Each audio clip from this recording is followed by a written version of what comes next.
Hello, I'm Radmila from B2B Sales Community Sales Club, and today I'm talking with Joel Coyle, and he's a writer and producer of The Simpsons, and he also worked on Saturday Night Live and Suddenly Susan. Yes. So probably you're getting this question quite often, but how you can predict the future?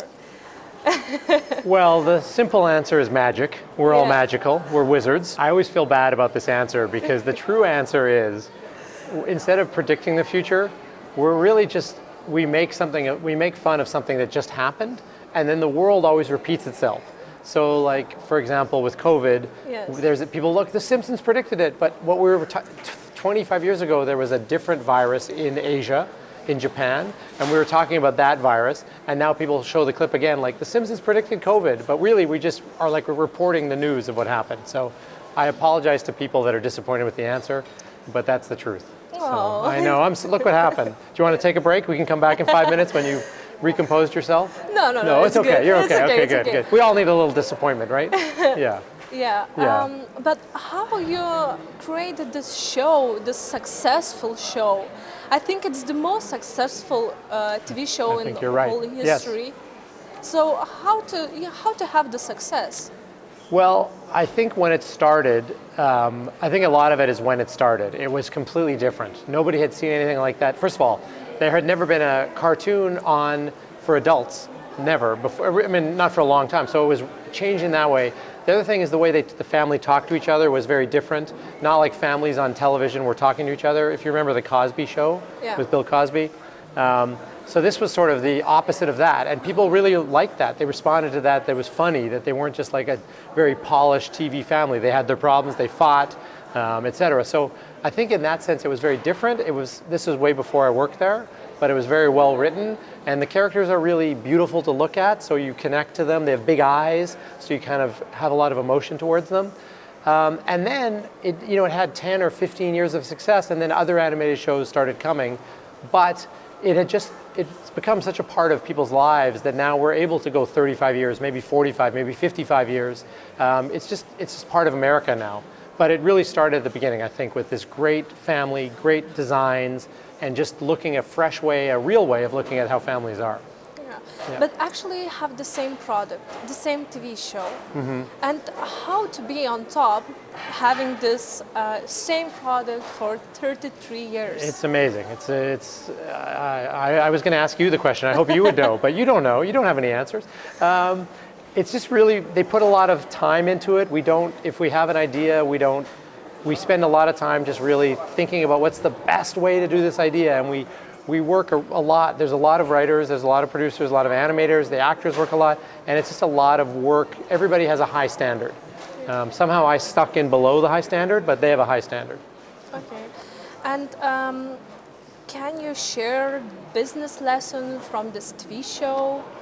The thing I like to share is just basically this sort of a little bit of what we talked about, just about how important it is to push yourself to really have a product you're proud of and is really good, and really try to think, just like I was talking about how it was a different way of looking at families, to think what's a different way to look at a problem and be creative about it, be innovative about it, and really just think, what if I do something totally different? Is that going to appeal to my audience, to my customers? And just really find creativity and innovation in everything you do, and make it high quality. Yeah. And actually, you mentioned that you had a lot of bad ideas. Yes, me personally. Yes.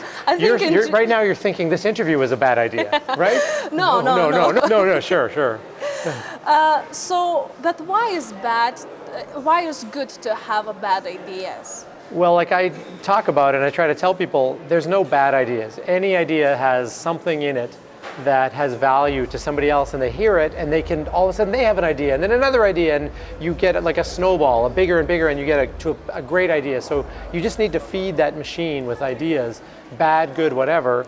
So I think just that process of even saying something, taking the risk of saying an idea, is really helpful, and getting the ball rolling, as the expression goes. You mentioned that you need to connect with audience, with partners. Mm-hmm. So how to do this? Well, it's sometimes easy for me to say, but I have worked in business and sales for a long time. I think it's all about people, right? It's particularly sales. It's about the connection you have with your customer.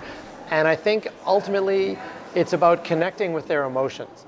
And as I said, I used to work in sales, and that's something my bosses would always tell me is like, if you can connect the customer and how this is going to make their life better and what it's going to do for them in their life and the emotion of how it's going to help them, that's the important thing. So with TV, with anything, I think it ultimately is about emotion. And trying to stir an emotion in who's ever the audience and connect. So that's what I think is connecting through emotion. I know it sounds weird if you're selling somebody a photocopier, what's the emotion? But it's going to make their life better in a way they can spend more time with their family or they can do whatever. So I think it's ultimately about emotion. Okay, but let's say that we have a problem. Okay, we do. Okay. What kind of problem? Well, so many problems. We don't have time. It's only 15 minutes, yeah. Okay, so how to look at this problem in a creative way? Well, I think sometimes a great step is just, what's your first idea? And then ask yourself, what if I do the exact opposite of that first idea? Just to get your brain moving. And then think about, well, what if I do it this way? Or what if I try to take two different elements and push them together? Just force yourself to be uncomfortable and think about unusual ways. And out of that process, I think sometimes a creative approach will arise. Okay. And I saw that you published the book, How to Lose a Marathon. Yes. So, talk about bad ideas. Yeah. So how can I coach potato, be a coach potato who can finish a marathon? And we all love potatoes, right? Lithuania loves potatoes, yeah, right? Actually, Yes, exactly. I'm like a Zeppelin. I'm a potato with meat inside of me. Okay, so how to not give up? Well, the book is, is about me, who was a guy that talk about a bad idea. I'd never even run at all. And then I just said to myself, my goal, can I run a marathon? 26 miles, 40 kilometers, can I do it? And I just sort of started. A bad idea was taking that first step and putting running shoes on and taking the first run. And then you start to learn a little bit about yourself. And as you do it, it's a process, it takes time. And then it's about willpower and just, we talked about the Simpsons, it's just about that idea of not giving up.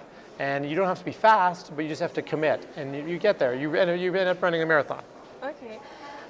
Thank you very much for your time and for answers. And the bad answers, right? And good answers. I think there was one good one and 6 bad ones. I was keeping track in my head. Okay. I hope I will see you in Vilnius. Yes, I hope so too. I love it. Thank you. Thank you.